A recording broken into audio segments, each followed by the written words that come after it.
Halo teman-teman semua, nama saya Felix. Kita hari ini ada di kediaman Buniken. Kita bakalan ngobrol dengan Buniken dan menanyakan pendapat beliau tentang functional medicine, lifestyle, dan juga apa yang melatar belakangi kemauan beliau itu untuk mengubah lifestyle. Semua ini bisa bermanfaat. Ya, Ya, oke. Okay. um, Ya, silakan Bu. jadi awal mulanya sih sebetulnya gara-gara udah pasti ya, saya punya penyakit.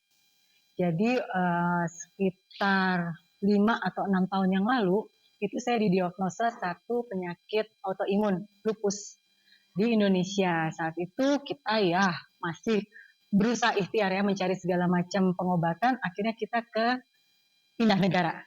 Maksudnya bukan pindah, kita berobat di negara lain, bukan di Indonesia.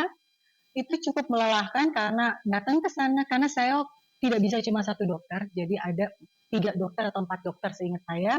Nah itu saya minggu pertama satu dokter, minggu kedua satu dokter, jadi kebayang ya biaya bolak baliknya karena saya juga nggak mungkin stay di sana selama lamanya, ada anak-anak dan itu apa ya, costly banget. At the end dokternya dengan santainya mengatakan itu bukan cuma satu dokter ya, jadi mereka kayak tim gitu mengatakan bahwa Niken, you just defisit vitamin D.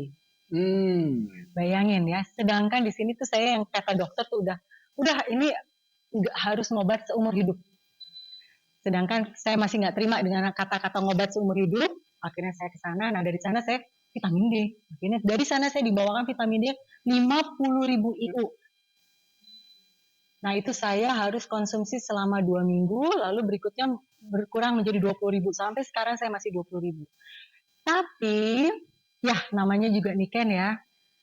Saya masih ababil saat itu. Ya. Masih ababil saya dengar kata orang-orang di sini, kalau kebanyakan vitamin D, nanti keracunan.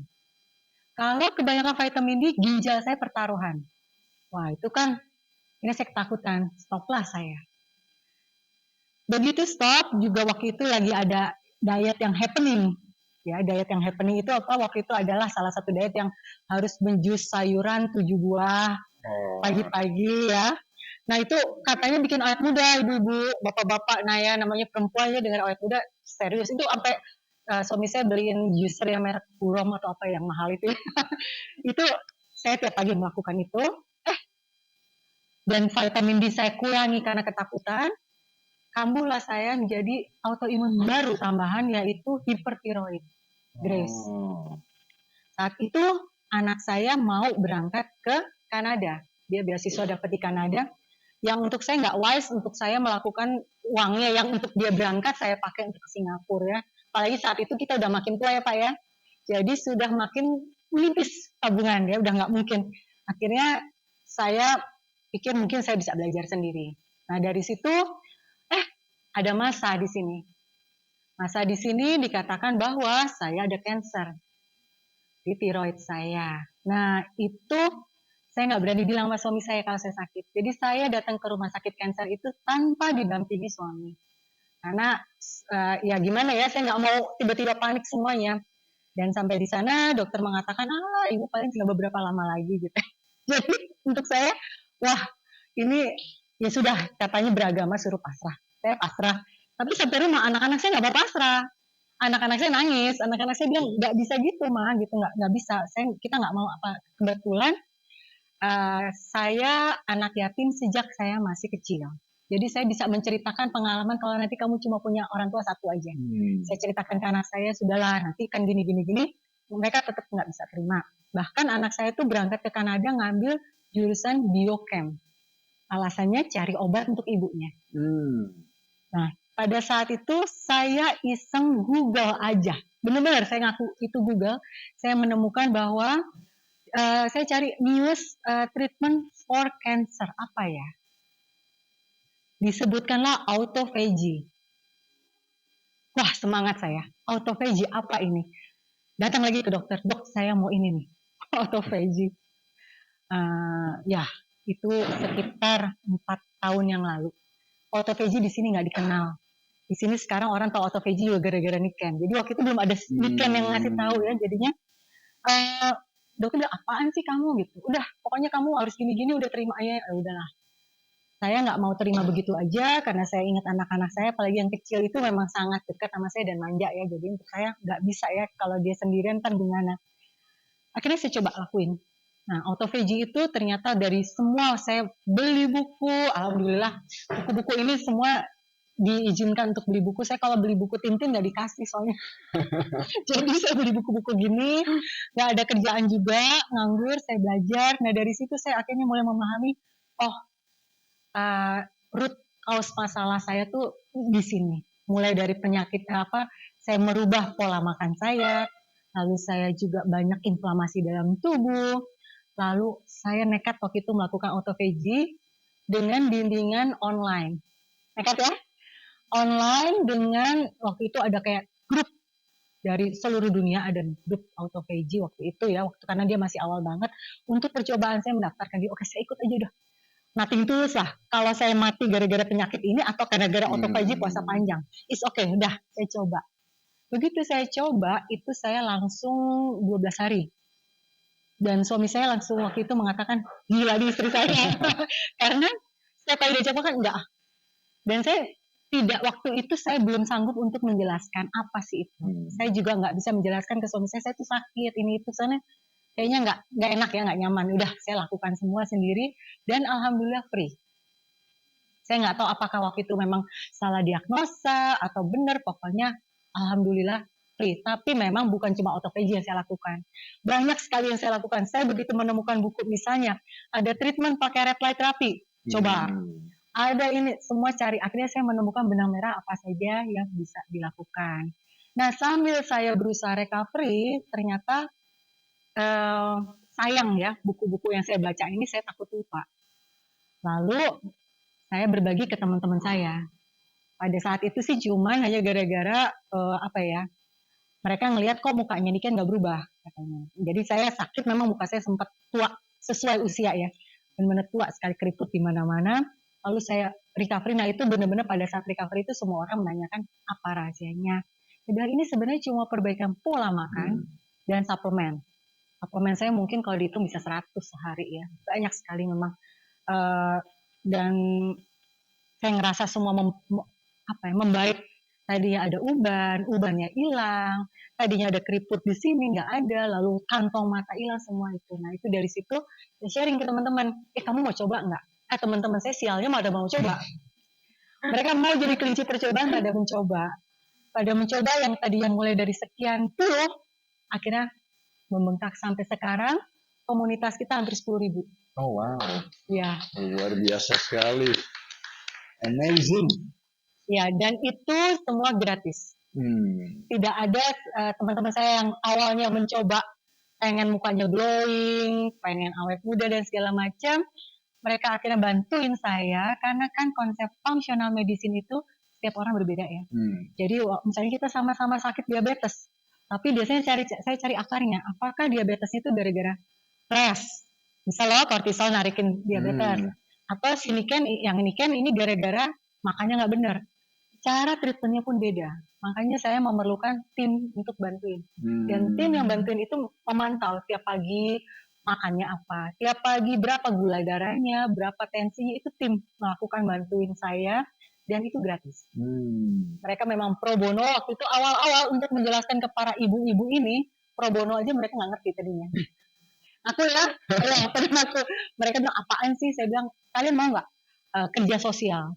Saya waktu itu bilang, ingat rezekinya bukan saya yang bantu, tapi pasti dibantuin. Saya waktu itu kasih contohnya, kebetulan nih lihat saya sering bantuin orang, alhamdulillah anak-anak saya beasiswa semua dipanggil oleh negara lain. Jadi itu kan sesuatu yang saya nggak harapkan, tapi ternyata dapat gitu. Jadi ya itu akhirnya komunitas kita banyak, alhamdulillah, yang kata orang ngobat seumur hidup, mulai dari diabetes, mulai dari hipertensi, ginjal yang tadinya udah di bawah 50 kembali di atas 90. Ya, bukan saya buat miracle, itu semua gara-gara buku-buku ini semua.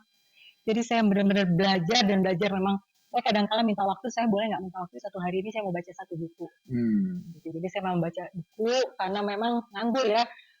Saya punya bukan perjanjian sih, cuman suami saya agak keberatan kalau saya jalan-jalan.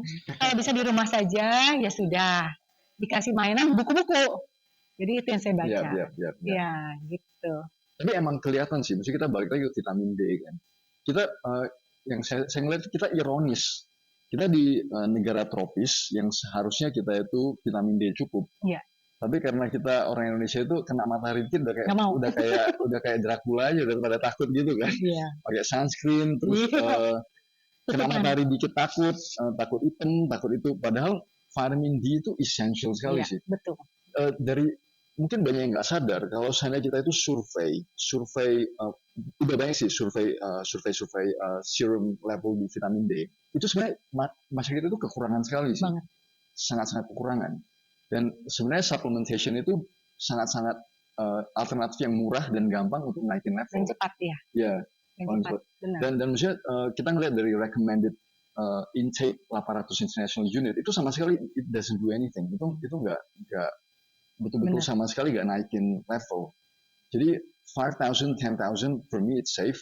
Terus yang kedua, mitos yang terjadi di vitamin D juga, bahwa kalau misalnya vitamin D itu merusak ginjal. Padahal kalau orang-orang yang gagal ginjal justru level vitamin D-nya kurang dan di recommend untuk suplemen vitamin D.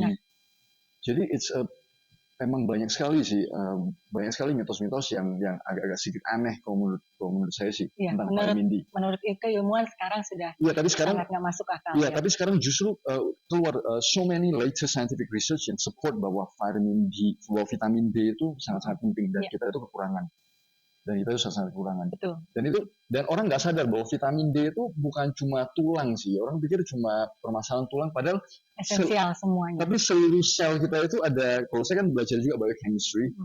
Jadi selnya kita itu ada reseptor, ada protein yang nempel vitamin D. Dari semua sel kita dari immune system sampai ke bone itu semua vitamin D. Itu untuk optimal health. Ya, benar. So saya betul-betul agree sekali sih. Dan saya paling berasa itu pada waktu zamannya C19. Iya. Itu maksudnya paling jelas sih. Dari terutama data dari Italia sih. Dari Italian data yang pertama kali data mortality itu keluar kan dari Italia. Pada saat mereka ngecek itu sangat terkorelasi dengan deficiency vitamin D. Sangat terkorelasi. Jadi for me itu udah sangat jelas sih. Very clear. Iya. Betul banget. Jadi karena kita komunitasnya jauh sebelum C19, nah itu pada saat semua panik mengalami itu saya kasih hit nih, udah kamu tenang, itu virus, jangan kasih makan virusnya. Makanan virus apa? Karbohidrat. Udah stop semua karbohidrat saat itu. Makanya kita santai aja. Waktu itu grupnya kita santai aja tanpa harus cari vaksin ya. Pada ini, nah pada saat mau vaksin, saya bilang udah nggak usah khawatir juga. Khawatir kerusakan gara-gara vaksin itu memang ada, tapi cek HSCRP. Jadi semua berbondong-bondong cek HSCRP. Kalau HSCRP-nya tinggi, benerin dulu baru vaksin. Saya sendiri pada saat itu tidak melakukan vaksin karena saya autoimun dan tidak ada seorang pun yang berani dengan kondisi kesehatan saya. Tapi pada saat saya pandemi, itu saya panggil tukang Gojek untuk saya ajarin saham. Dan belajarnya seperti ini, mereka tidak ada yang pakai masker, tidak ada yang saya periksa udah vaksin atau belum, mau bersin depan saya nggak apa-apa karena saya tahu vitamin D saya tinggi. Gitu. Jadi ya kita kadangkala buka wawasan, yuk kita belajar. Dan kita going back to autophagy.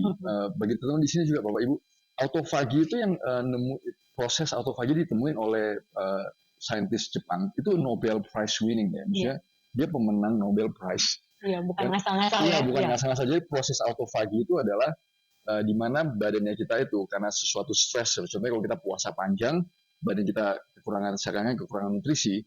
Jadi badan kita itu merecycle protein-protein sama sel-sel yang rusak. Jadi emang di-recycle untuk dipakai lagi ulang.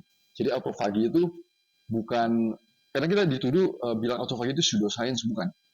Autophagy itu Nobel Prize winning concept. Jadi bagi Bapak Ibu, karena kita diserang bahwa ini pseudoscience. Quack. Padahal ini Nobel Prize winning karena saya sendiri lagi nulis research paper dengan Unpad tentang autophagy.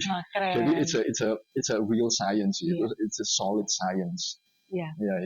Dari sisi vitamin D juga. Ya, jadi kalau komunitas kita ini memang step by step ya. Jadi mulai perbaiki asam lambungnya dulu karena ternyata di Indonesia banyak sekali asam lambung. Lalu perbaiki suplemen ya supaya nutrisi tubuhnya kuat. lalu belahan masuk ke autophagy. Jadi di sini memang tujuannya bagi ibu-ibu di sini at the end akan autophagy. Dan saya sendiri kasih tahu satu autophagy satu kali aja ribut hilang satu. Iya betul sekali. Jadi regenerasi muka juga kulit terutama itu kelihatan. Apalagi organ di dalam tubuh kita. Kalau kulit aja yang kelihatan bisa berubah, di dalam juga pasti lagi sehat banget. Gitu. Dan kita ngomong masalah GERD ya, maksudnya itu betul-betul kita nanya umur 30, jangan 30-an, 20-an aja udah banyak yang GERD. Ya, maksudnya GERD itu udah kayak sekarang kan makanan sehari-hari. Ya, sekarang itu wajar. Iya, wajar banget. Exactly. Yang saya sedikit fire up kalau seandainya penyakit-penyakit yang ada, contohnya diabetes, hipertensi, GERD, asam lambung, segala macam, itu dianggap wajar. Padahal itu nggak wajar. Iya, betul. Masyarakat kita, kenapa saya aktif untuk ini? Karena saya percaya lifestyle, di mana kita perubahan cara makan, pola hidup, itu mengoptimalkan kesehatan. Dan yang saya bingung itu penyakit-penyakit kronis, seakan-akan itu normal bagian hidupnya kita. Itu yang saya coba. Penyakit itu nggak ada yang normal sih. Apalagi itu yang makanya saya belajar juga. Kok misalnya salah satu contoh hipertensi. Obat hipertensi amlodipin sekarang dengan 30 tahun yang lalu amlodipin juga. Masa nggak ada nggak ada pembelajaran. Sedangkan saya latar belakangnya engineer. Waktu saya kuliah itu nggak diajarin namanya handphone, itu nggak diajarin. Yang diajarin adalah telepon fixed line. Lalu saya ingat saat itu saya lagi kerja, tiba-tiba saya harus menghandle handphone. Ya saya cuma dikasih waktu 3 hari untuk belajar. Masa ilmu kesehatan tidak ada perkembangan keilmuannya? Ternyata begitu saya membuka pintu untuk belajar dengan sana dengan sini, ikutan seminar yang kadang-kala aneh sendiri ya karena bukan dokter, bukan apa gitu. Ternyata ilmu progres di kesehatan tuh ilmunya banyak banget juga. Betul. Saya pikir tadinya cuma engineer doang, ternyata wah banyak sekali. Yang tadinya kita kalau flek harus laser, ya ibu-ibu yang ngerasa laser, ternyata kita bisa pakai red light, hilang itu fleknya.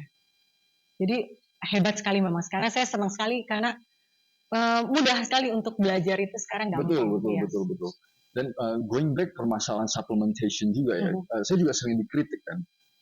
Maksudnya saya nggak pro terhadap pharmaceutical products, terhadap obat sintetis, tapi kenapa saya support supplements? Jadi yang orang pada nggak sadar, makanan kita itu dari tahun ke tahun nutrisinya itu drop, dan itu jelas dari sisi pertanian. Jadi kalau kita ngelihat data, contohnya ada beberapa research dari USDA, United States Department of Agriculture. Kalau kita ngelihat sayuran yang sama dengan buah-buahan yang sama, kan kalau misalnya tanaman itu kita kasih ke hewan, apa yang ada di nutrisi dalam tanaman itu hewan itu bakalan ada. Jadi kalau misalnya kekurangan unsur hara di tanaman, rumput dan segala macam, kita kasih makan ke hewan itu juga pasti kekurangan. Dan itu kelihatan. Kenapa? Karena agriculture land sama horticulture land itu dipakai secara terus-menerus, tanahnya capek, unsur haranya kan habis. Jadi kemarin ada lagi global survey di Lancet. The Lancet adalah salah satu top tier kalau medical journal itu The Lancet. Mereka itu melihat global survey di anak-anak preschool, anak-anak sebelum sekolah dan ibu-ibu produktif. Cuma dengan beberapa survei aja, beberapa serum composition yang dicek, itu semua kekurangan. Iya, betul. Semua itu kekurangan dari minerals, essential fatty acids dan segala macam itu memang kurang. Jadi bagi saya itu supplementation maksudnya jalan yang paling gampang kan untuk memperbaiki itu. Dan orang nggak sadar kalau seandainya di dalam badannya kita serum vitamin, mineral dan essential fatty acids itu nggak optimum, makanya kita rentan kena metabolic syndrome. Itu semua ada hubungan dengan kemampuan kita itu mengontrol contohnya gula darah, kesehatan kita secara general sih. Itu sangat-sangat berhubungan. Multivitamin and minerals terutama di dalam darahnya kita sih. Ya, itu paling jelas. Makanya saya sering diatak juga di soal itu. Ya bisa, tapi ya kita harus maksudnya mitokondria. Exactly, yes. Tidak suka makanan sering-sering. Nah, gimana caranya supaya mitokondria kita tetap sehat? Ya mau nggak mau kita ke mikronutrisi. Yes. Dan mikronutrisi itu kadang kita ngelihat, saya juga kadang dapat pertanyaan atau semacam diskusi lah. Banyak yang bahkan di medical professional sendiri ya mengira bahwa vitamin dan mineral itu sama kayak obat sintetis, padahal berbeda. Beda banget. Sangat berbeda. vitamin dan mineral itu adalah cofactors, artinya enzim protein di badan kita tuh perlu itu untuk jalan secara optimum. Sedangkan kalau pharmaceutical products dia itu inhibit, dia itu nempel ke satu reseptor yang seharusnya tidak ada, karena itu sintetik. Makanya mengurangi jadinya. Ya, dia menghambat kerja enzim. Ini contoh, ini baru aja keluar. Kalau Ibu dengar nggak yang obat untuk obesitas semaglutide? Oh, nggak tahu. Yang baru-baru ini. Ini lagi heboh kalau di negara-negara barat, heboh-heboh sekali, namanya semaglutide. Itu namanya GLP-1 agonist. Itu bisa disuntik. Itu untuk obat diabetes, tapi sekarang dipakai di repurpose untuk orang-orang obesitas, disuntik. Namanya GLP-1. Ya, Ozempic. Exactly, Ozempic. Dia itu kan GLP-1 receptor agonist. Jadi dia itu berkompetisi dengan GLP-1 kita sendiri. Dia untuk nempel di situ.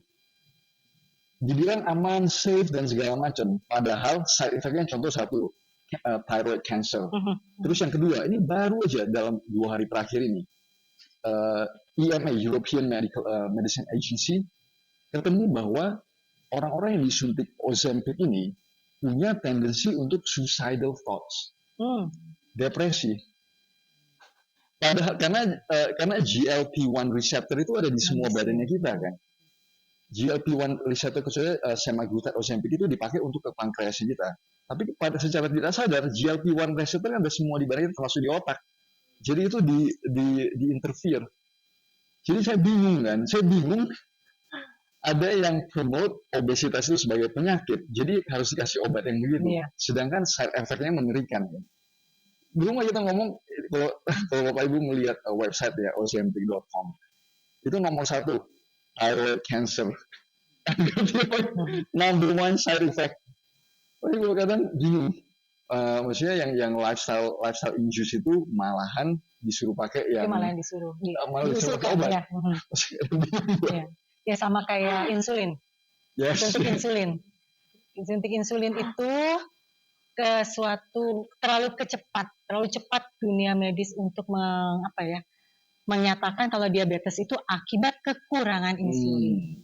Padahal yang kekurangan insulin itu diabetes tipe 1. Yang adalah biasanya terjadi pada anak-anak atau dari lahir. Kalau yang sudah tua-tua kayak kita itu diabetesnya tipe 2.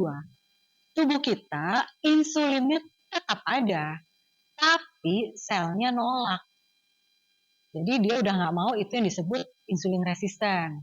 Nah kalau ada beberapa orang yang tanya, oke buktikan ke saya hasil labnya apa dipakai insulin resisten. Nah itu saya bongkar habis, ada beberapa memang kita bisa pakai triglyceride dibagi HDL, itu mengatakan insulin resisten, atau pakai HOMA IR, insulin puasa kali dengan glukosa puasa, itu ada cara-caranya, memang tidak langsung tertulis ya, kadang-kadang akhirnya dianggap ngaco nih sini kan, nggak ada kok di hasil lab insulin resisten. Tapi itu sebetulnya tubuh kita diabetes 2. Dikasih obatnya apa? Insulin. Jadi tubuh kita udah kebanyakan insulin, dikasih lagi insulin. Itu dia. Berikutnya biasanya yang di komunitas kita itu terjadi yang kalau udah suntik insulin ginjalnya rusak. Nah, cuci darah. Another topik lagi kan, harus perbaiki lagi. Nah, jadi memang mundur masalahnya sebenarnya kalau kita mulai jaga sebelum sakit itu benar-benar enak sekali kok. Iya. Jadi yang permasalahan dengan insulin resistance juga sama sih. Maksudnya insulin resistance itu juga real. Itu real condition. Kadang kita dunia medis Indonesia agak telat sih ya. Maksudnya rada telat, padahal gue juga pernah dikritik sih. Saya juga pernah dikritik soal dengan jurnal-jurnal tidak terakreditasi dan segala macam gitu. Padahal itu it's a real thing. Itu betul-betul emang kalau di luar itu udah sangat diketahui bahwa insulin resistance itu contohnya perut buncit, trigliserida tinggi, HDL rendah, hipertensi dan segala macam, leher hitam, itu real condition sih. Dan itu jalan paling cepat kena diabetes. Iya. Dan saya punya pengalaman pribadi, sepupu saya nih, umur 42, diabetes, stroke 2 kali. Anaknya masih kecil, umur 5, umur 6, udah nggak bisa kerja. Jadi sekarang itu cepatnya luar biasa sih. Maksudnya sangat-sangat luar biasa cepatnya. Dan kenapa sekarang penyakit-penyakit itu cepat? Ini cuma hipotesa saya sih. Kita lihat dari sebelum anak itu lahir aja, pada saat di dalam kandungan mamanya sendiri Ya, itu dia betul. udah konsumsi yang ultra proses yang mengerikan. Begitu lahir dikasih susu formula yang ultra proses. Pada saat empasi dikasih biskuit yang ultra proses dan seterusnya. Bahkan sebelum lahir aja udah begitu. Kalau di zamannya saya ngeliat mungkin di umur 50-an, 60-an baru mulai keluar penyakit-penyakit itu. Tapi kalau sekarang 20-an, 30-an. Udah bulan. Harus lihat hari ini di komunitas saya ada 2 orang usia di bawah 30, yang satu HbA1c-nya di atas 15. Iya, yang satu lagi di atas 11. Saya sampai minta difotokan karena yang benar jangan-jangan dia salah baca ya. Saya minta difotokan di bawah 30 dan perempuan. Harusnya perempuan itu lebih kuat ya dibandingin para pria. Kebayang ya, kayak apa kasihannya kita ini. Perempuan itu harusnya lebih panjang umur. Itu bukan bukan sesuatu yang salah, tapi memang ada ilmunya kalau perempuan tuh lebih panjang semua selnya dan segala macam. Tapi ini lebih duluan sakit ternyata. Karena ya kita bayangin minum boba, lalu udah gitu nonton TV berjam-jam. Tadi saya minta tadi saya belum udah ngecek udah berapa langkah kita hari ini. Kita kurang bergerak, kurang mengatur makannya, ngemil nggak ada henti, ya kan? Nah itulah. Yang membuat metabolik kita memang rusak. Sayang sekali. Iya dan Bapak Ibu juga harus sadar, maksudnya kita kadang nggak sadar sih ya, kayak food additives, karena dasarnya sebenarnya food science. Food additives itu bahan-bahan campuran yang dicampurin ke makanan.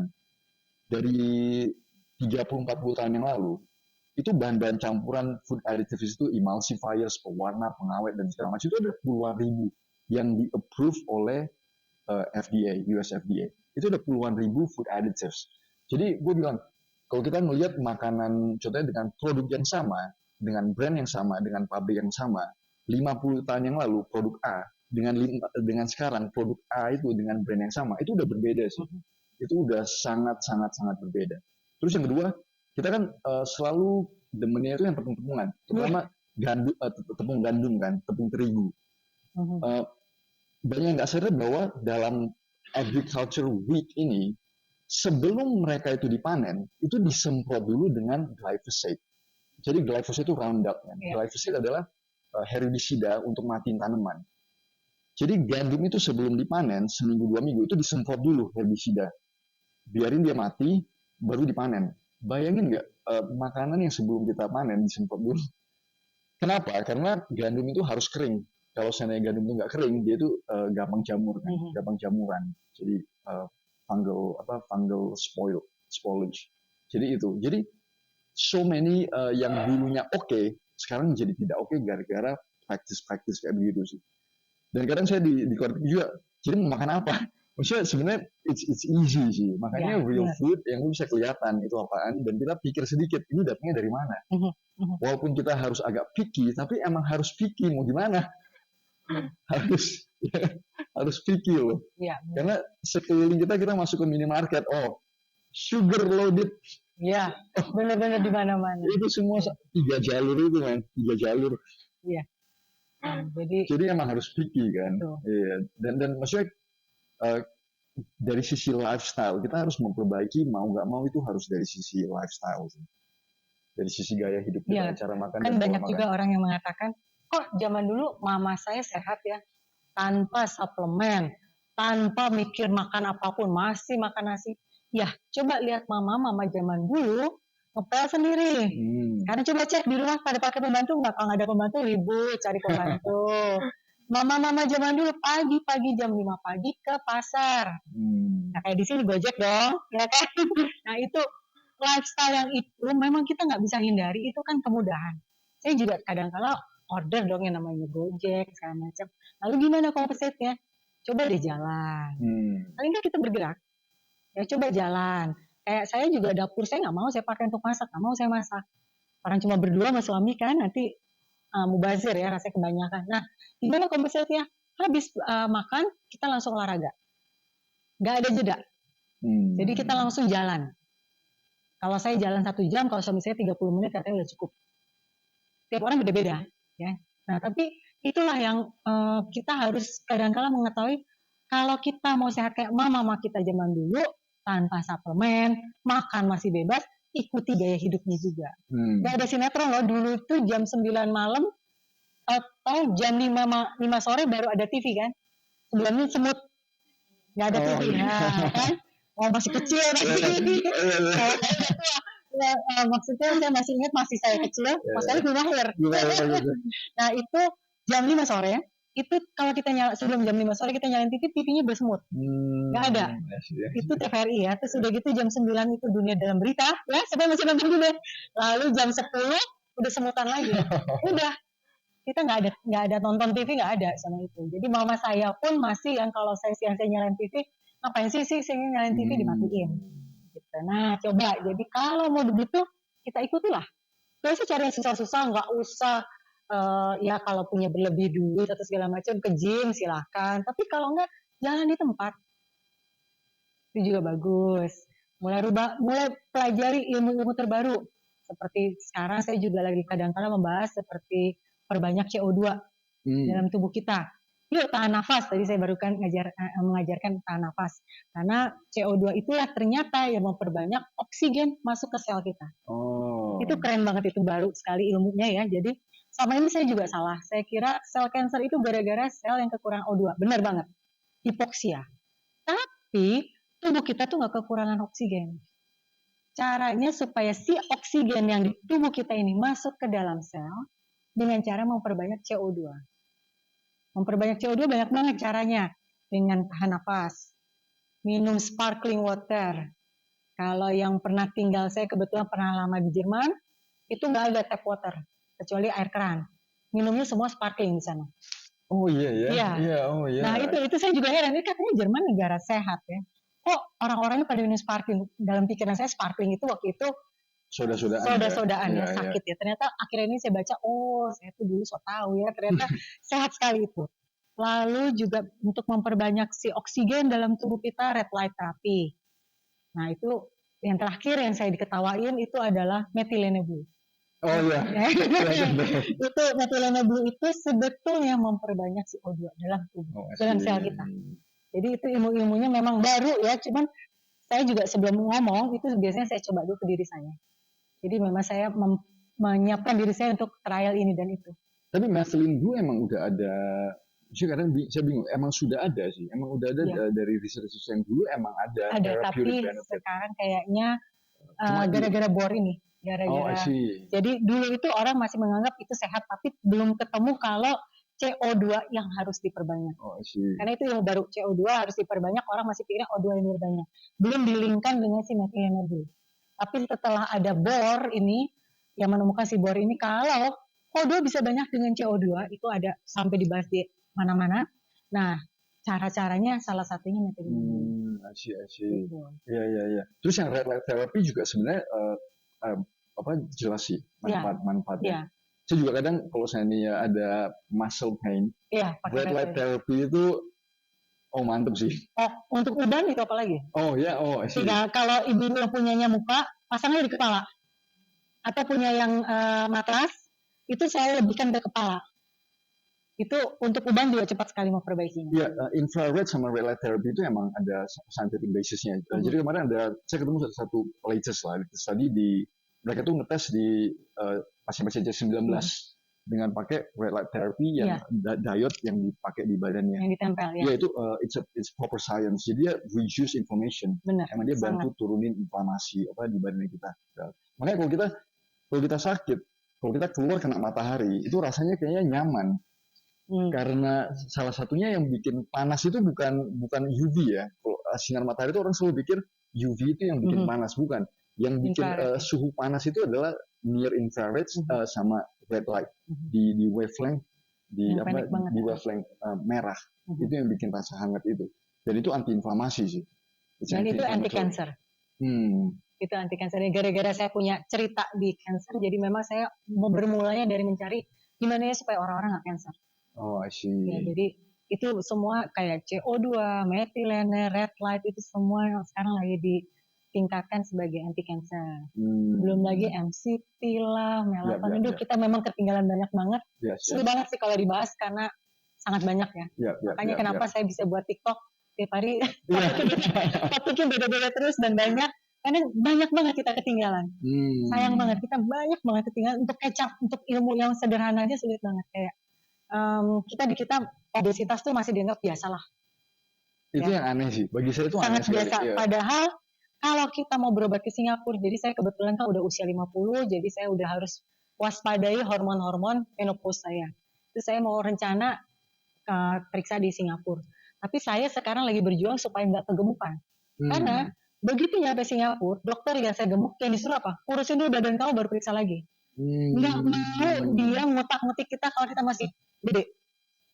Bayangin, jadi saya sendiri karena udah bolak-balik ke sana, saya tahu saya harus kurus dulu. Saya bilang sama saya, yang saya ajak makan dulu ya, saya mau kurus dulu supaya nggak buang waktu. Dokter akan buang waktu hanya bilang kamu kurusin dulu baru berobat, enak aja gemuk-gemuk sini gitu. Nah bayangin kalau di sini ada nggak nih dokter yang nyuruh pasien pulang lagi kurusin dulu badan kamu? Kalau ada yang begitu indah banget. Karena kadang-kadang obesitas itu keyword banget ya untuk penyakit.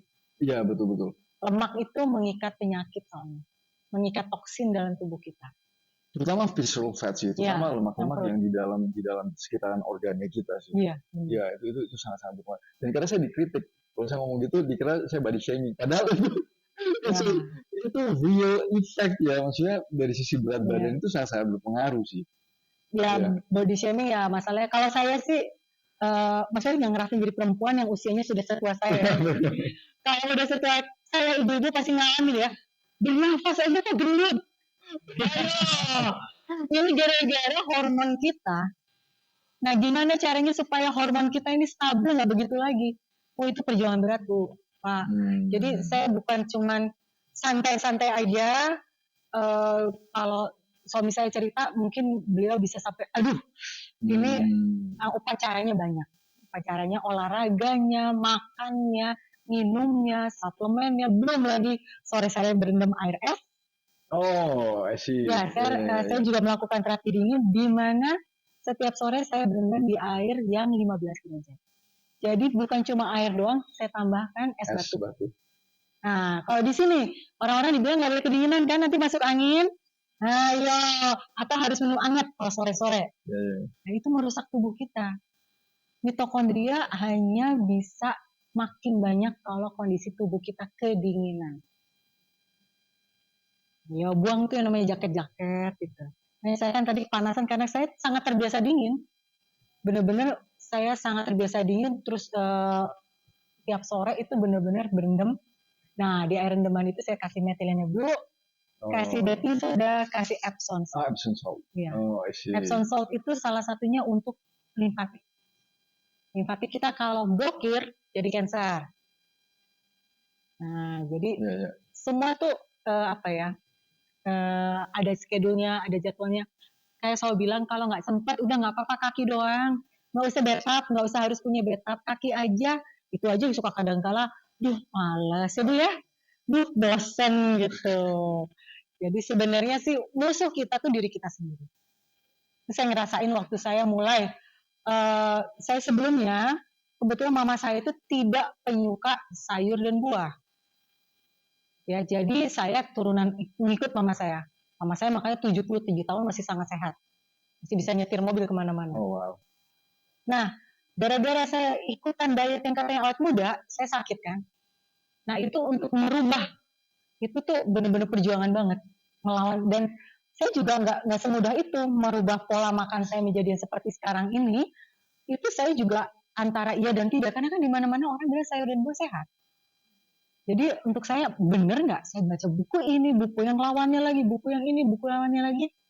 Dan setiap saya rubah pola makan, saya cek HSCRP saya, faktor inflamasi dalam tubuh saya. Sekarang faktor inflamasi saya segini banyak penyakitnya di bawah 1. 0,4 saja. Nah, jadi perjuangan memang, tapi semua bisa kok.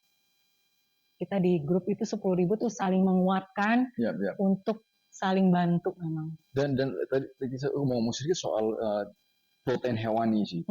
Di Indonesia kan selalu dibilang bahwa protein hewani itu paling nggak boleh dimakan. Iya, jeroan apalagi. Iya, jeroan apalagi. Maksudnya padahal itu sangat-sangat kita itu real food. Maksudnya itu betul-betul kita itu kekurangan protein hewani. Kita itu betul-betul kekurangan protein hewani karena protein hewani itu yang bantu kita badan kita bentuk otot. Tanpa ada protein hewani, perbedaan protein hewani dengan protein tanaman, protein hewani itu essential amino acids-nya lebih lengkap. Jadi bisa langsung diserap jadi pembentukan penyerapannya lebih bagus. Kalau tanaman sama-sama protein, tubuh kita tidak bisa menyerap. Iya, nggak selengkap itu. Karena konsepnya mitokondria. Ingat, mitokondria manusia itu ternyata bisa dibantu oleh mitokondria dari hewan. Makanya kalau di luar negeri, Mas Felix lihat banyak suplemen sekarang liver dibentuk suplemen. Oh iya, liver, kidney, pankreas, organ ya. Yang di kita ini jeroan ditakutin, di sana mereka nggak bisa makan jeroan. Memang bawaannya mereka udah nggak bisa. Tapi karena mereka tahu sehat, itu mereka jadikan kapsul. Dimakan. Orang yang sakit ginjal di saya, yang udah di bawah 50, saya suruh minum suplemen kidney. Membaik semua. Gitu. Jadi memang di sini padahal kita negaranya jeroan loh. Tapi ketakutannya minta ampun. Padahal itu sebetulnya salah satu penolong kita. Padahal yang makan jeroan sepiring segini, itu nasinya satu bungkus. Jadi yang disalahin ini bukan nasinya. Kita kadang-kadang nyalahin sesuatu yang nggak penting ya. Selalu, always. Jadi kayak kita makannya, maksudnya junk food lah, ultra proses segala macam segini. Jadi kita makan suplemen segini, dibilang gara-gara ini ya kita gagal ginjal. Bukan ininya ya, bertambah. Iya benar. Jadi kalau saya memang banyak orang mengatakan suplemen bikin ginjal rusak yes. Kalau saya jelas yang pasti sejak saya waktu itu berobat, udah mungkin 5 tahun saya mengkonsumsi suplemen yang segini-segini.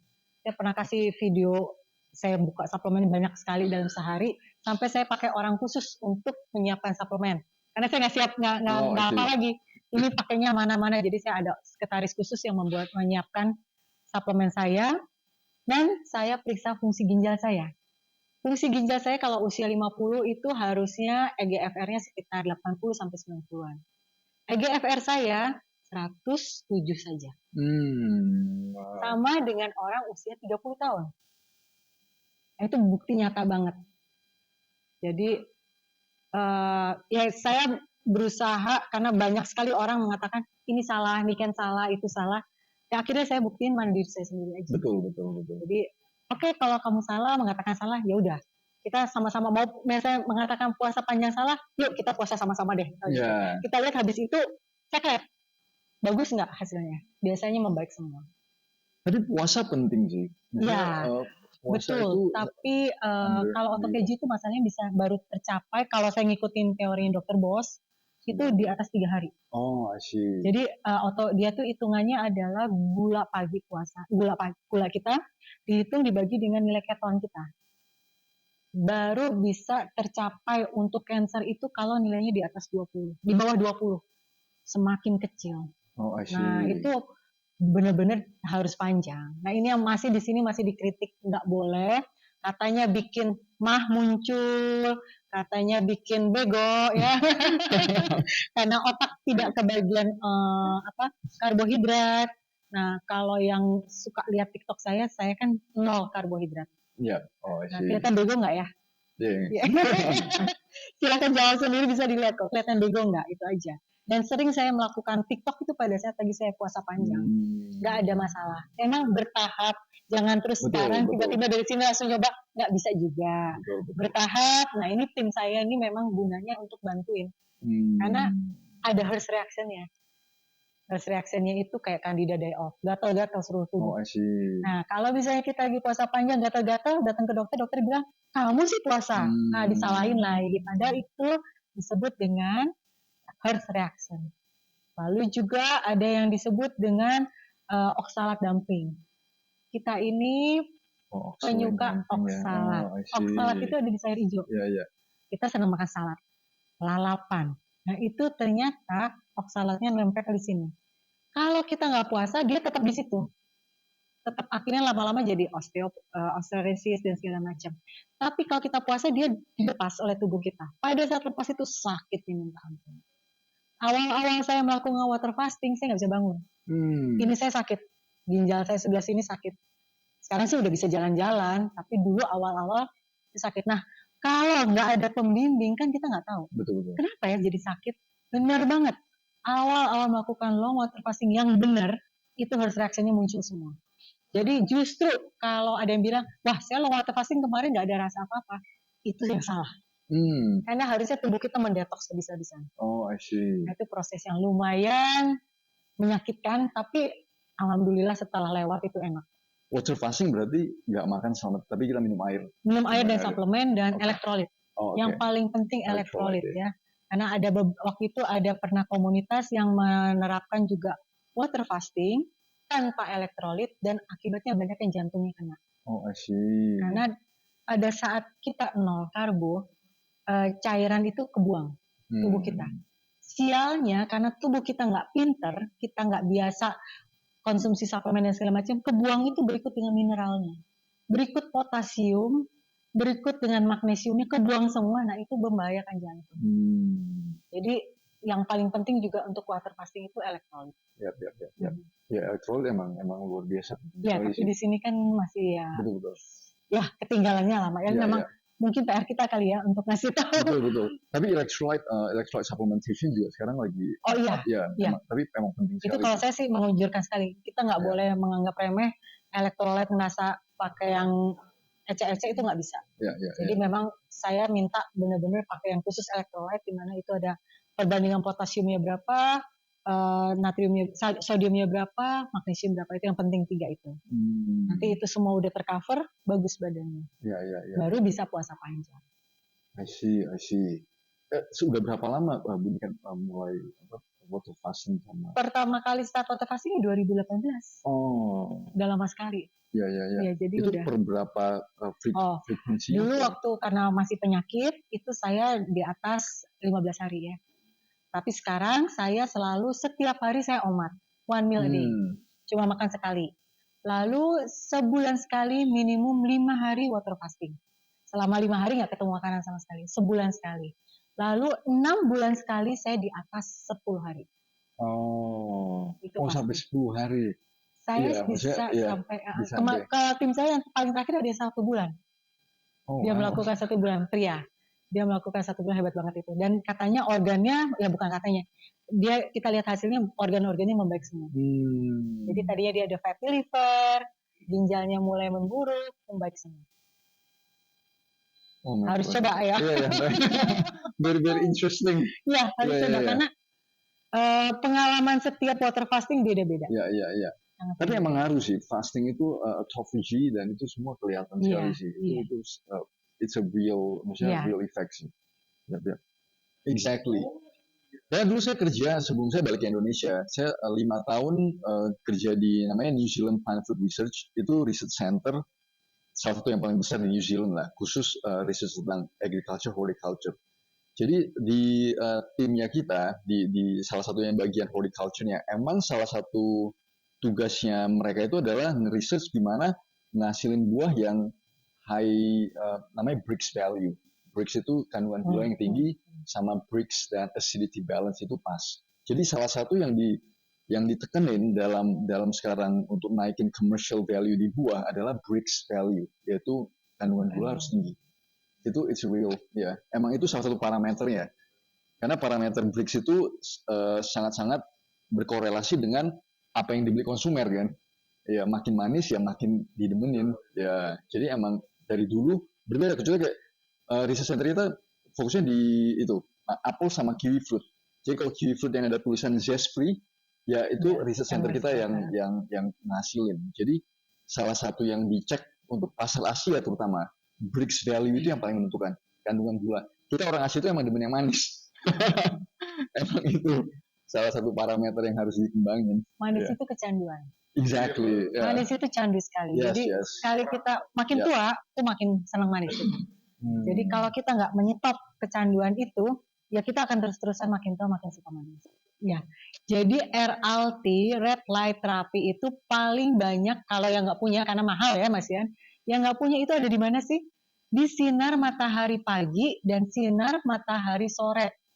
lembayung namanya, bener nggak ya? Lembayung ya namanya, yang masih langitnya kemerah-merahan. Lalu sore dia langit kemerah-merahan. Pertanyaan saya, kita belajar logika aja ya, jadi jangan katanya-katanya. Ada nggak orang dilarang sering-sering kena lembayung? Nggak ada. Pagi sama sore kena, pagi kita berjemur lembayung, sore kena lembayung lagi, boleh nggak? Ada nggak dibatasin jamnya?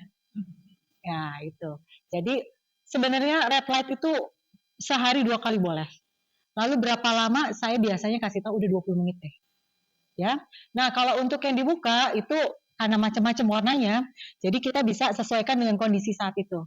Kalau lagi jerawat, pakailah warna biru. Kalau lagi ada flek, pakailah warna hijau.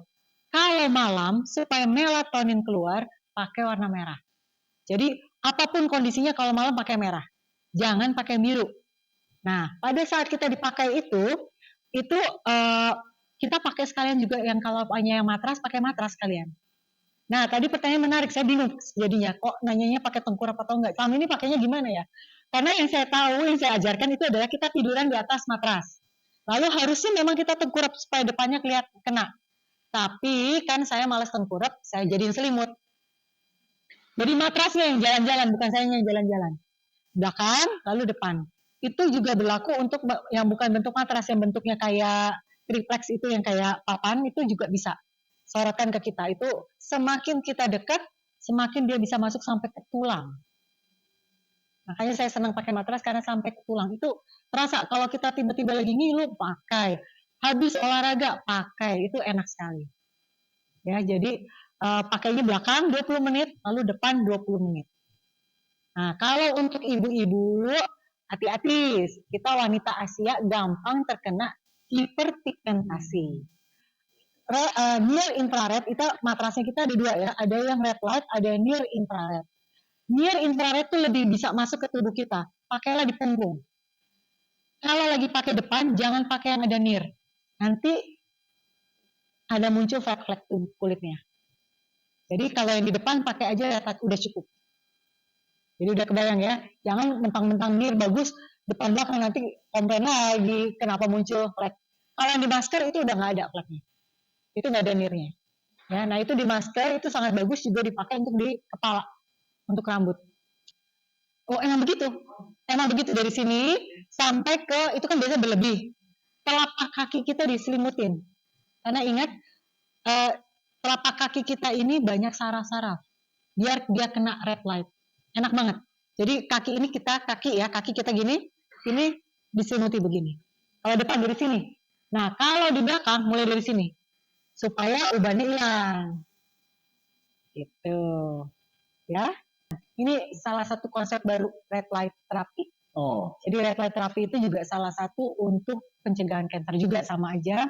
Tapi ternyata bisa menggantikan terapi laser. Saya waktu itu pernah sampai di tweet sama dokter kulit mengatakan nggak ada ilmu itu. Iya emang nggak ada. Dia 17 tahun, dia katanya 17 tahun jadi dokter kulit. Nggak ada ilmu itu. Iya, kan ini ilmu baru.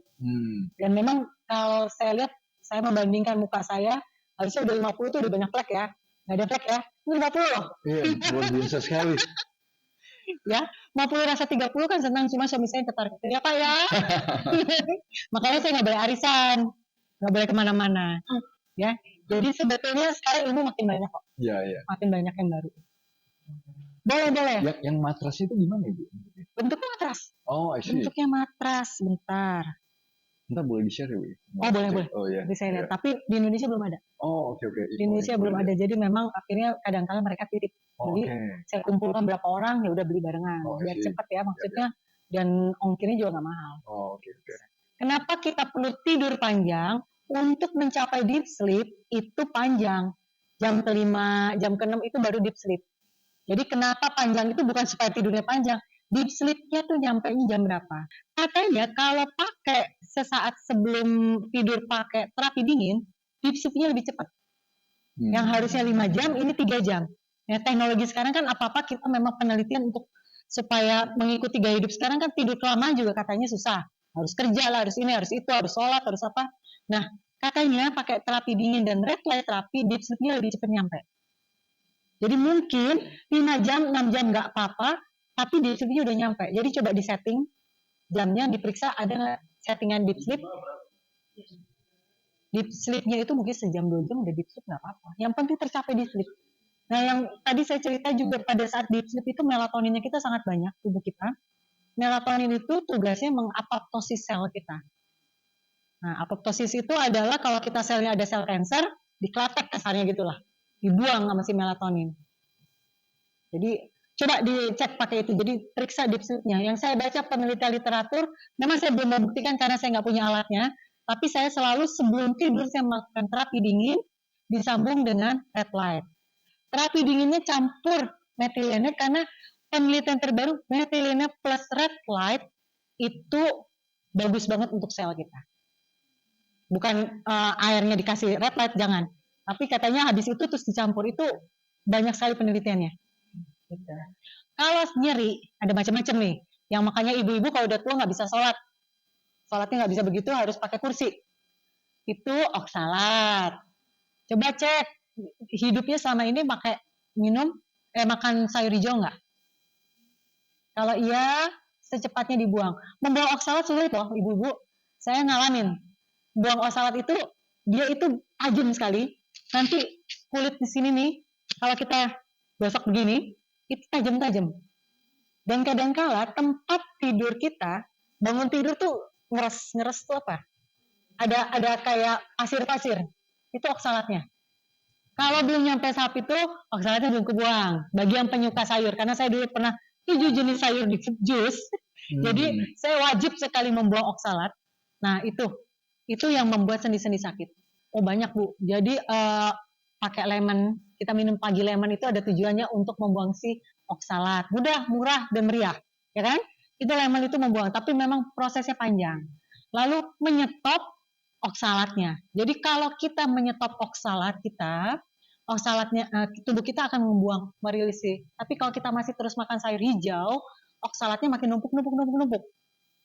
Ciri-ciri yang punya oksalat ada batu ginjal.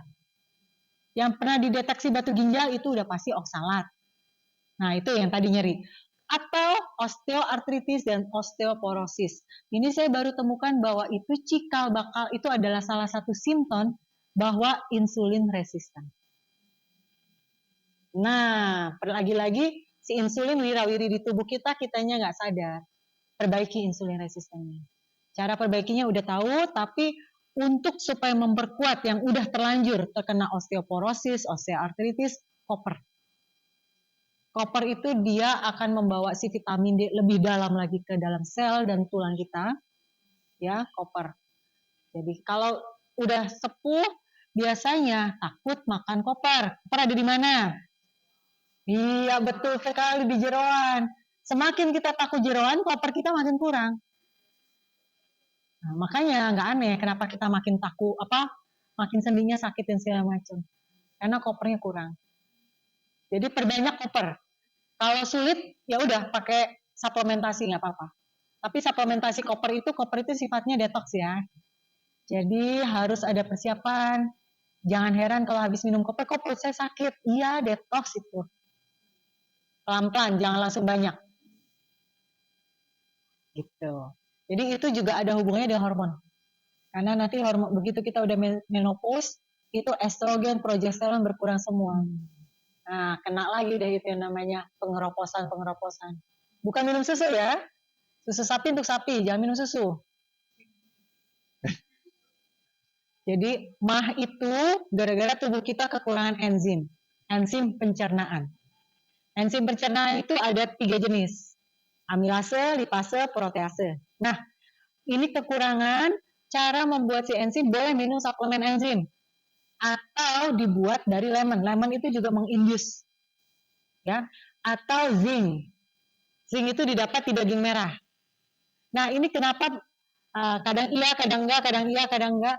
Kadangkala tadi yang saya bilang musuh kita diri kita sendiri. Kita udah merasa subconscious mind kita kena, aduh, ini bikin kita perutnya sakit, kena deh sakit perutnya. Bisa diperiksa dari situ dulu. Atau memang mungkin tubuhnya senangnya begitu ya, kita ikutin dulu. Bloating itu karena serat.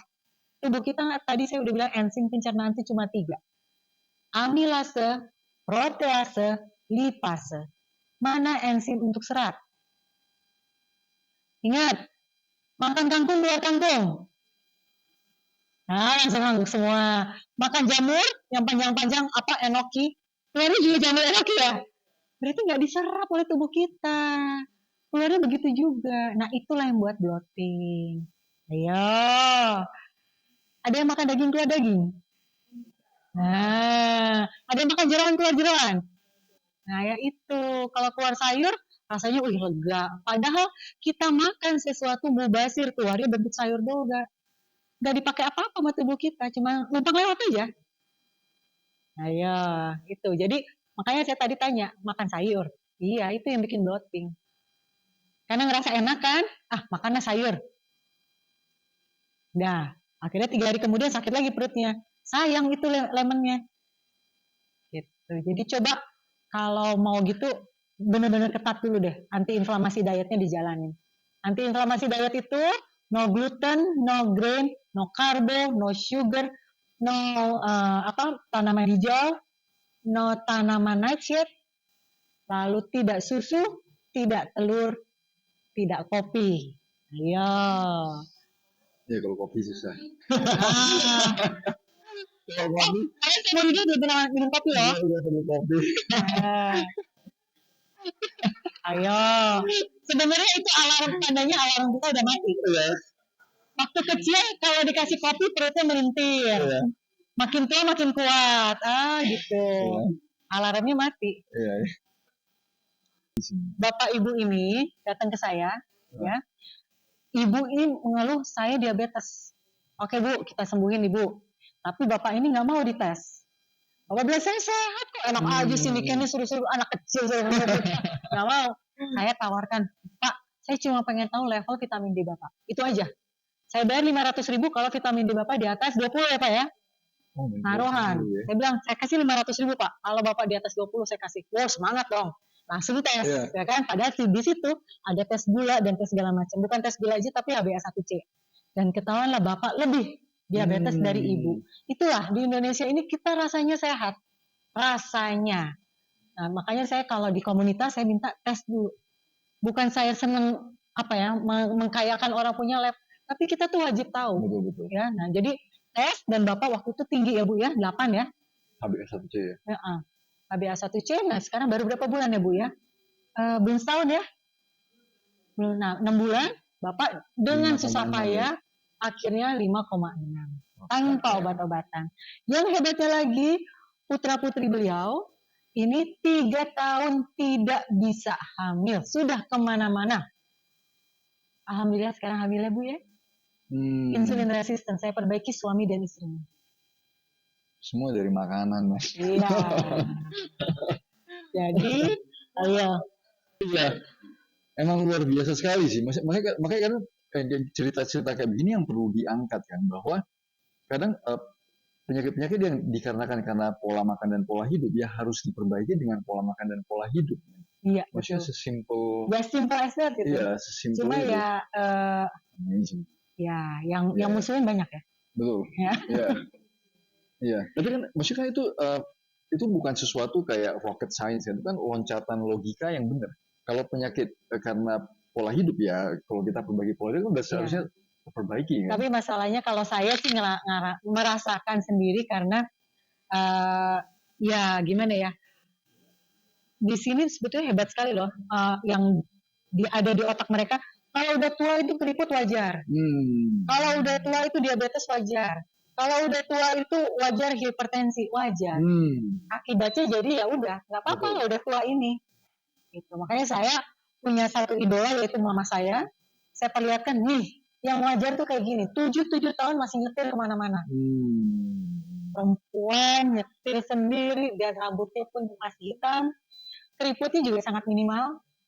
Makan sama suami saya kemana-mana makan sate kambing. Jadi saya cuma mau kasih lihat nggak wajar kita itu. Betul sekali. Yang sekarang istri saya hanya cuma nggak wajar. Betul. Setelah merasa nggak wajar itu baru mereka cari tahu gimana ya caranya supaya wajar. Kayak orang lihat saya, awet muda, gini nih wajar. Kalian aja ketuaan, gitu ya. Luar biasa. Ada lagi? Bapak, Ibu silakan. Ada lagi pertanyaan?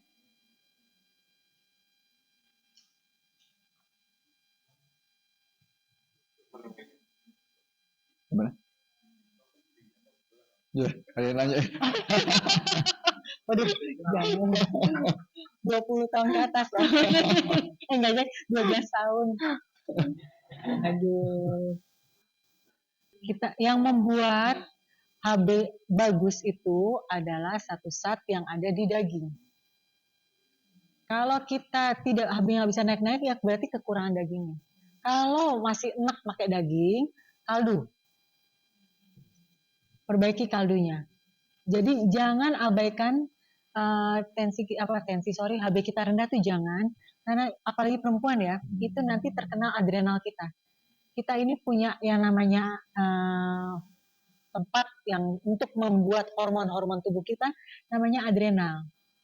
Kalau kita terus-terusan HB-nya rendah, adrenal kita capek, namanya adrenal fatigue. Perempuan kalau adrenal fatigue, waduh, itu benar-benar akan membahayakan mulai dari estrogen kita, progesteron kita, itu semua akan berbahaya. Jadi secepatnya caranya yaitu coba pakai daging. Stop dulu, yang memblokir daging itu adalah, yang memblokir HB supaya tinggi adalah nasi. Nasi merah, nasi putih, nasi hitam, nasi apapun, dia punya satu zat di dalam nasi itu, dia memblokir yang membuat HB kita naik. Jadi coba 2 minggu stop nasinya, coba dulu makanan daging-dagingan, lalu tes di lab. Carnivore coba. Nanti kalau udah mau masuk nasi lagi nggak boleh, nggak apa-apa, tapi coba dulu. Itu biasanya langsung cepet banget. Iya, Mas Falik menambahkan? Iya, daging-dagingan sih. Ya daging-dagingan. Iya. Maksudnya kadang kita di Indonesia, masalah kita daging itu jahat. Maksudnya mindset kita itu bahwa daging itu nggak boleh dimakan. Jadi kalau lu nggak makan daging, lu makannya apa? Itu pertanyaannya kan. Ya terpaksa harus ditambah dengan carbs yang karbohidrat yang luar biasa banyak supaya buat kita kenyang kan. Padahal daging itu the most effective untuk bikin supaya kita kenyang secara rasa sama kenyang secara nutrisi. Ya. Makanya Indonesia stunting aja di Indonesia itu masih bermasalah. Tapi kita dibilang bahwa daging jangan, kolesterol, darah serangan jantung. Padahal stunting kita sekarang lagi bermasalah. Iya, itu dia. Jadi kan aneh kan, ironis sekali. Kita soalnya masih memegang ilmu zaman saya masih kecil sampai sekarang masih dipegang, yaitu 4 sehat 5 sempurna. Udah nggak valid. Ya udah nggak valid. Jadi coba rubah deh, percaya deh, 2 minggu aja. Kalau nggak langsung HB-nya membaik. Yang puluhan tahun kayak nggak membaik itu langsung membaik. Nah, jantung berdebar itu kekurangan elektrolit. Coba perbaiki elektrolitnya. Saya takutnya, tapi cek juga ya, jantung berdebar itu bisa jadi tiroidnya udah kena. Tiroid itu dibuat di adrenal. Udah tes tiroid. Oke, kalau gitu alhamdulillah berarti elektrolitnya perbaikin. Potasium, magnesium, sama sodium. Perbaikin secepatnya. Masih ada waktu kok. Masih mudah berendam, pakai baking soda tuh bagus. Berendam juga bisa. Tubuh kita itu semakin kita pada saat kita kedinginan, itu mitokondrianya makin banyak. Orang yang mitokondrianya makin banyak, berarti energi tubuhnya makin banyak. Bukan energi, dia tuh pusatnya sel. Penghasil energi sih ya, iya. mitokondria. Nah, bayangin ya kan, enak banget kita sebenarnya tubuh kita tuh hanya kekurangan aja. Yang membedakan orang kelihatan awet muda sama nggak awet muda itu hanya gara-gara si mitokondria aja. Nah, si mito ini ada 8 step perbaikan. Tidur, makan, terapi dingin, red light terapi, lalu mikronutrisi, lalu apalagi sih ya, 8 tuh saya lupa deh, ada 3 lagi berarti. Tapi semua yang saya kasih tahu itu semua untuk mendukung mitokondria. Coba dibuat jadwalnya hari-hari gimana kita perbaikin. Gitu. Kulit ayam itu masalah utamanya dia ada omega 6. Omega 6 itu adalah proinflamasi. Boleh makan kulit ayam, perbanyak omega 3-nya. Gitu. Jadi kayak sekarang saya kan kasih juga kulit ayam, boleh. Tapi omega 3 harus diperbanyak karena omega 3 itu anti inflamasinya si omega 6. Makanya saya tidak pernah kasih omega 3 6 9 tuh nggak boleh. 3 aja. Betul. Gitu. Tuh betul kata Pak Felix. Waduh, seneng deh. Emang omega 3 sama omega 6 itu udah jelas. Omega 3 itu turunannya adalah kalau kita ngelihat sisi dari biokimianya, turunan omega 3 itu jadi lipid namanya resolvins itu untuk turunnya inflamasi. Kalau yang omega 6 turunannya itu arachidonic acid sama prostaglandin. Itu yang bikin inflamasi itu naik. Omega 3 inflamasi itu penting sih. Badan kita itu bisa bertahan sampai sekarang karena inflamasi juga ada. Tapi masalahnya kalau kita badan kita gak sehat dan segala macam, inflamasi itu terlalu lama. Dia itu tidak turun. Inflamasi itu harusnya naik cepat, turunnya juga cepat. Cuma karena kita omega 6 ketinggian, itu inflamasi kita tuh naik terlalu lama. Omega 3 itu nggak ada resolvin untuk turunin dia. Karena kita makan terlalu banyak omega 6. Itu it's clear sih, itu clear cut scientific fact. Ya. Omega 3 dan omega 6. Ya. Jadi boleh sesekali omega 3 dikantongin ya. Ya. Kalau usul saya omega 3 sama MCT. Untuk menurunkan si inflamasinya biar cepat. Kalau penelitian terbaru, nggak terbaru sih, ini sebenarnya udah agak lama, jauh sebelum COVID terjadi. Level vitamin D di atas 80 itu insya Allah kita terhindar dari beberapa jenis kanker. Pria, kanker prostat, wanita payudara, kanker rahim, itu di atas 80. Untuk mencapai di atas 80, nah setiap orang beda-beda. Perjuangan. Untuk tahu batas setiap bulan juga boleh. Jadi misalnya ibu sekarang konsumsi 20.000. Bulan depan pengen tahu nih berapa. Karena apa? Vitamin D itu berubah-ubah Bu dalam tubuh kita. Ibu lagi baper aja, lagi marah-marah terus gitu sama bapak gitu, habis bapak gimana gitu ya Bu ya. Nah itu vitamin D ibu bisa berkurang. Ibu lagi sedih, anak lagi keluar negeri atau apa, pengaruh bisa berkurang. Mempertahankan vitamin D itu tidak semudah itu. Dan dia benar-benar baper, pikiran itu bisa kena. Lalu udah gitu benar-benar penyakit, batuk, pilek, vitamin D langsung kurang. Apalagi benar-benar penyakit, ada diabetes, ada liver, fatty liver, berkurang lagi. Jadi untuk mencapai level vitamin D yang diharapkan, itu nggak mudah. Ya, jadi kenapa saya nggak bisa menjawab berapa lama? Karena tiap tubuh beda-beda. Saya sendiri mengalami pernah vitamin D saya tiba-tiba drop, karena waktu itu anak bungsu saya mendadak meninggalkan saya ke Kanada. Nah itu saya baper banget, itu langsung drop kita. Jadi memang untuk jaga hati, jaga itu benar. Ya, coba Ko Felix gimana? Iya, kalau saya vitamin D itu susah sekali sih. Apalagi kalau kita contohnya kekurangan magnesium, kekurangan banyak mineral sih itu vitamin D itu susah sekali untuk dinaikin. Dan terutama kalau kita yang low fat, yang kita nggak makan lemak, karena vitamin D itu fat soluble vitamins. Jadi vitamin itu ada yang di air larut, ada yang di lemak. Jadi yang di lemak itu ADEK. D itu salah satu yang larut di lemak. Jadi kita kan di Indonesia selalu bilang jangan makan lemak banyak. Jadi begitu kita lemak kurang, penyerapan vitamin yang ADEK ini pasti drop. Salah satunya ya vitamin D. Ya, karena kita lemak itu nggak boleh kolesterol. Jadi begitu gak ada lemak, gimana cara badan kita nyerap? Makanya kalau saya makan pagi, saya biasa sarapan protein yang tinggi. Biasa saya makannya lemak juga, ada lemaknya, butter biasanya. Terus suplementsnya fish oil sama vitamin D. Itu saya makan pagi karena kita butuh lemak untuk menyerap itu sih. Yes. Ingat, jadi dan perempuan itu sangat mudah banget ya kena kanker, sangat mudah. Jadi itu harus hati-hati. Kalau bapak-bapak itu lebih enak, mau vitamin D mungkin nggak terlalu banyak, misalnya 10.000 atau 5.000, mungkin masih bisa lebih stabil dibandingin perempuan. Makanya banyak sekali coach kesehatan atau influencer kesehatan tuh yang laki-laki. Karena kalau yang perempuan itu, waduh masalahnya bukan cuma soal makan aja, ada hormon, ada ini, ada itu tuh lumayan. Dan vitamin D itu dari ujung kepala sampai ujung kaki diperlukan. Nanti ibu kan lagi menunggu cucu ya.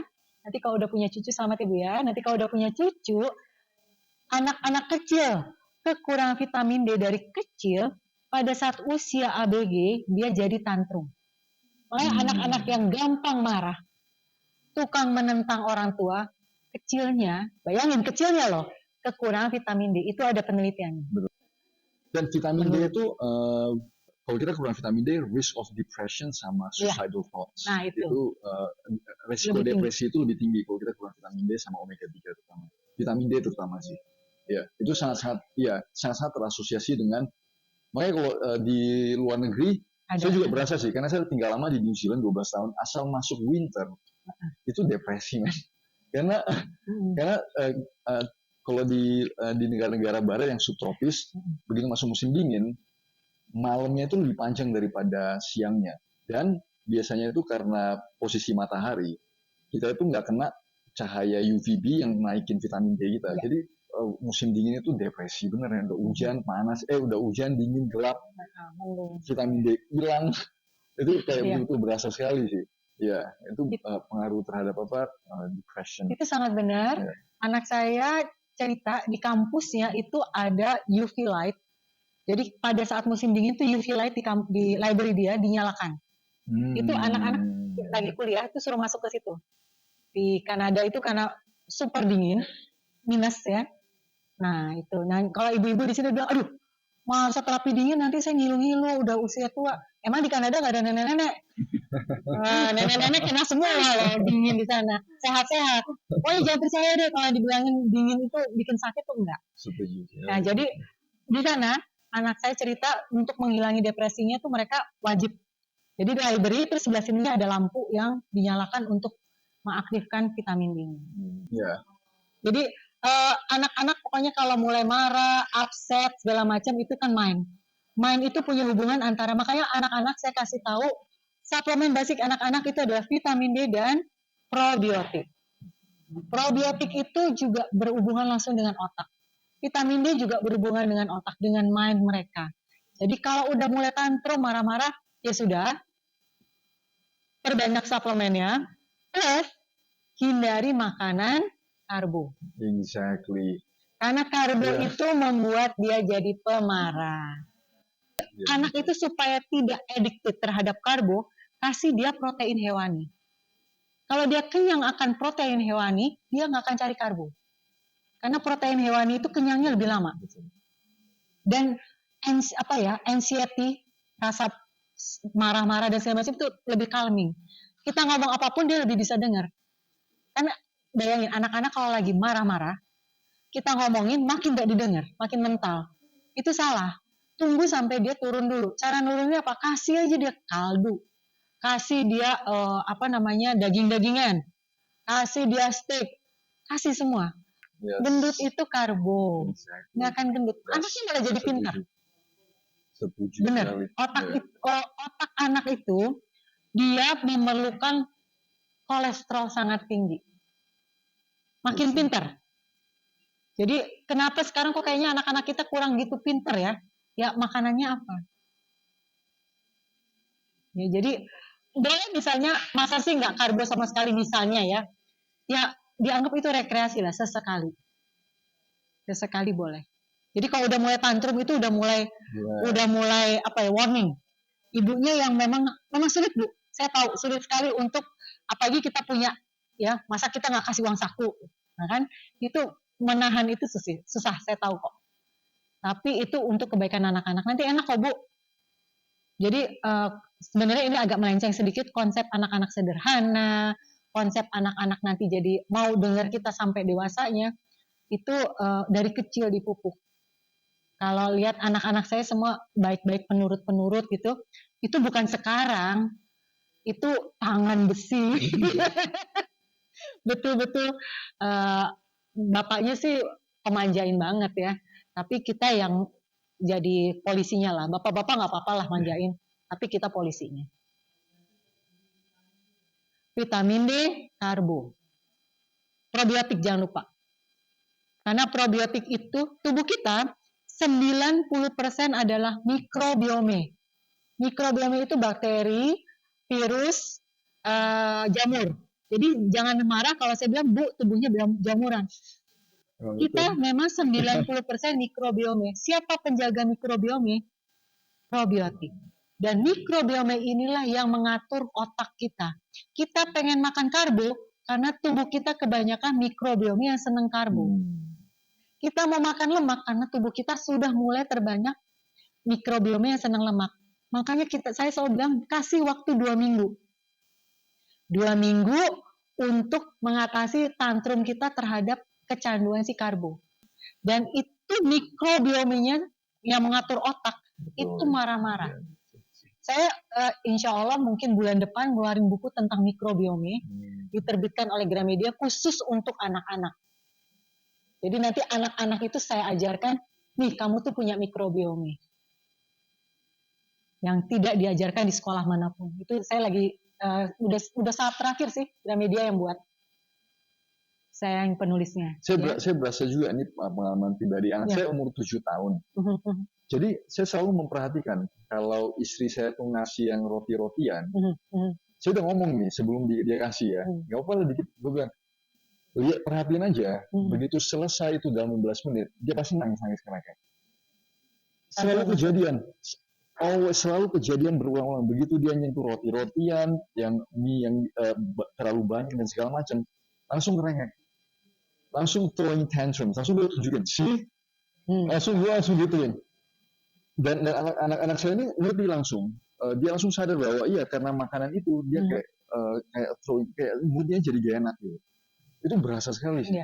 Itu so clear. Dan itu berlaku kok sampai dewasa. Anak saya yang berangkat ke Kanada yang pria, itu dia tidak tahu rasanya kangen. Ya namanya juga laki-laki ya. Dia kesana dia bilang, I'm not feeling good. Kamu tuh cuma kangen sama mama. Enggak mungkin saya kangen sama mama. Dia masih gengsi, enggak mungkin. Tapi dia benar-benar yang mulai upset dan segala macam. Saya akan bilang, oke, kamu mau membereskan masalah kamu, stop semua makanan karbo. Kamu di sana makan steak, terserah deh lebih mahal, lebih apa, pokoknya makan steak. Dan lolos dia dari rasa tantrum itu. Itu udah gede, udah sekitar 18 tahun usianya. Jadi mau pasangan lagi tantrum, lihat deh, habis makan nasi padang, habis makan roti-rotian itu, ya. Jadi sebenarnya kita sama kok dari kecil sampai gede, cuma kita yang suka membeda-bedakan aja. Jadi kopi anak kecil nggak bisa kan, cabai-cabean anak kecil nggak bisa kan, kenapa dong kita makin tua makin suka? Inflamasi tahu itu. Dan dengan karbo kan, ini saya kemarin ketemu research paper yang lumayan subjeknya itu banyak sih. Subjeknya itu sampai puluhan ribu orang. Jadi yang bikin kita itu kadang tantrum sama lapar setelah kita makan karbohidrat. Karena kalau gula darah kita naik, insulin kita keluar, gula darah kita itu dihantam turun. Jadi turun melewati baseline kita. Jadi itu namanya acute hypoglycemia. Tiba-tiba ada di satu periode yang singkat, di mana gula darah kita itu lebih rendah daripada baseline. Itu yang trigger rasa lapar sama rasa emosional kita. Karena kan begitu gula darah kita naik, pankreas kita keluarin insulin, cuma badan kita nggak tahu seberapa banyak insulin untuk turunin gula darah itu. Karena kebanyakan dia langsung terjun bebas gula darah itu. Dan itu prediktor paling kuat kita tuh pengen makan lagi sama semua emotional state yang nggak stabil dari karena karbohidrat itu so clear cut gitu. It's a very very good research. Yes, addictive sekali sih itu. Karbo edik sebenarnya lebih enak itu karena kalau nyebut sugar edik ini pengalaman saya ya di yang 10.000 itu. Tapi Bu Niken saya udah nggak makan manis, saya udah nggak pakai gula, saya udah pokoknya udah tadi pagi sarapan apa? Nasi goreng.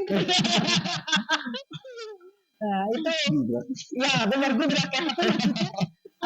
Di kita ini memang level penerimaan masih sangat jenjangnya jauh sekali. Apalagi kebetulan kalau saya tuh ada yang dari Papua, ada yang dari daerah-daerah pelosok ya. Memang saya sih senang mereka tertarik untuk ikutan. Cuman untuk mereka sugar, ya saya udah beneran nggak pakai sugar. Tapi dia masih pakai nasi-nasian, umbi-umbian. Malah kemarin ada ibu-ibu yang diabetesnya 12, something, usia saya 50.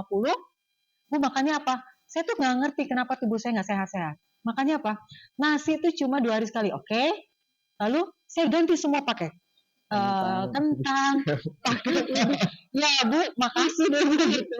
Terus kadang-kala pakai madu. Ya, saya bilang Bu, tolong dulu di stop deh. Ya, saya nggak mau tubuh ibu tuh malah makin rusak gitu. Nah itu yang, ya kita pokoknya tubuh kita tuh cuma kekurangan atau kelebihan gitu aja. Pokoknya selalu diingat kita menyusui itu sama juga dengan memberikan vitamin ke anak-anak kita. Gitu. Nah, Kalau kita pada saat menyusui senang boba, senang ini ya udah, anak kita sudah terpapar gula sejak masih menyusui. Jadi ibu tuh nggak mudah, karena pada saat saya tahu rasanya baby blues tuh tahu banget. Dan rasanya pengen apa tuh tahu. Cuma memang waktu itu kebetulan, alhamdulillah saya dokternya, karena saya kerja di Jerman, jadi dokternya tuh galak di sana. Jangan berani ya kalau makan manis-manis, kalau dinyusuin. Waduh, dok pengen manis, nggak dikasih. Anak saya umur 7 tahun saya kasih 1.000. Nah, 1.000 begitu dia yang saya perhatiin adalah dari sisi kalau dia demam, kita tuh nggak pernah seumur-umur terakhir kali kita itu ngasih dia itu paracetamol, Sanmol itu umur 2 tahun. Sampai sekarang dia demam mau ikutin apa panas mau flu dan segala macam, tidak pernah kita kasih paracetamol karena demamnya itu nggak pernah lewat dari 38 gitu. Jadi begitu dia demam kita naikin dosis jadi 2.000 nah betul unit. sekali. Ya, 2.000 fish oil sama kalau kita kan produksi propolis, jadi kita kasih itu aja. Jadi it really yang kita yang karena saya kan selalu melihat dari ke belakang. Saya umur 7 tahun waktu dulu, saya udah 3 kali masuk rumah sakit karena demam tinggi yang step kan. 3 kali. Waktu saya umur 7 tahun. Sedangkan anak saya 7 tahun paracetamolnya nggak pernah sentuh. Karena kita pastiin kan, maksudnya micronutrients itu penting. Itu sih. Makanya kadang saya supplementation itu super penting sih. Dari lahir sampai kita pada akhirnya berpulang itu super important sih. Karena makanan kita emang kurang. Ya, dari gaya hidup. Yes. Terutama yang boba-boba itu ini ada satu konsep namanya obesogens kan, dimana food additives itu sebenarnya bertahan di dalam darahnya kita. Jadi kalau kita perhatiin dari zaman, kan saya umur 30-an, kalau kita ngelihat zamannya kita, dulu itu penyakit-penyakit kronis kan nggak secepat ini. Tapi kalau sekarang, ya tadi saya bilang umur belasan 20-an itu udah mengerikan. Karena pada saat dari ibunya mengandung, menyusui dan segala macam, itu dari awal itu udah terpapar sih. Jadi kan semua dari apapun itu, warna, pengawet dan segala macam, itu it stays in our blood. Itu ada di darahnya kita sama di sistemnya kita ya. Jadi begitu kita menyusui, anak itu udah pasti terpapar. Di dalam kandungan aja itu melewati plasenta. Jadi semua toxic compounds itu melewati plasenta itu ke anak sih. Dan itu it's a real betul kelihatan sekali efeknya. Ya. Jadi makanya gue itu betul-betul ketat sih. Kadang istri masih gitu kan, gue emosi. Iya. Kalau ngasih yang begitu. Karena pada saat dikasih itu, anak ibu itu langsung kelihatan dalam 5-10 menit itu berubah. Dengan dari yang santai gitu-gitu, dalam 5-10 menit jadi nangis, ngerengek. Iya, benar. Itu kan ekstrim langsung. Saya juga termasuk ibu-ibu ekstrim sih. Saya dulu dikatain galak banget, tapi ya mau gimana, sekarang kan malah senang, otak anak-anak saya terjaga banget. Karena emang betul kan, karena lingkungan kita ekstrim. Kalau zamannya kita dulu kan lingkungan kita nggak ekstrim, jadi dengan kita agak sedikit santai itu tidak kena. Tapi sekarang lingkungan kita sangat ekstrim, jadi kita harus mau nggak mau harus ekstrim. Iya benar. Iya, itu perspektif gue. Jadi terima kasih Bapak dan Ibu yang sudah join di podcastnya kita.